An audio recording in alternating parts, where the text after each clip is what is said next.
बिस्मिल्लाहिर्रहमानिर्रहीम। अस्सलाम वालेकुम वरहमतुल्लाहि वबरकातुहू। दोस्तों, कौमी टीम के कप्तान बाबर आजम को टेस्ट, वनडे और T20 फॉर्मेट में टीम की क़यादत करते हुए बेहतरीन कारकर्दगी दिखाने पर पाकिस्तान के आला सिविल एजाज़ सितारा इम्तियाज़ देने का ऐलान किया गया है। 23 मार्च को यौम पाकिस्तान की तकरीब के मौका पर 28 साला कौमी टीम के कप्तान बाबर आजम को सितारा इम्तियाज़ दिया जाएगा। बाबर आजम ये एजाज़ हासिल करने वाले कम उम्र तरीन खिलाड़ी होंगे। हुकूमत पाकिस्तान ने गुज़िश्ता बरस 14 अगस्त को कौमी टीम के कप्तान बाबर आजम को सितारा इम्तियाज़ देने का ऐलान किया था और अब बाकायदा तौर पर तस्दीक कर दी गई है।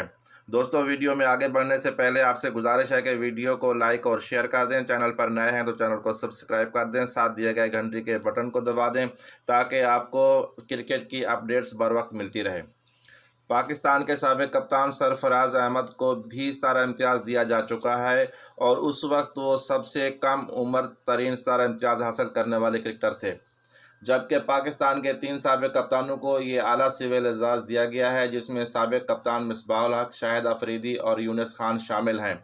इसके अलावा क्रिकेट में बेहतरीन कामयाबी पर जावेद मियांदाद, सईद अजमल, मोहम्मद यूसुफ, इंज़मामुल हक को भी सितारा इम्तियाज़ दिया जा चुका है।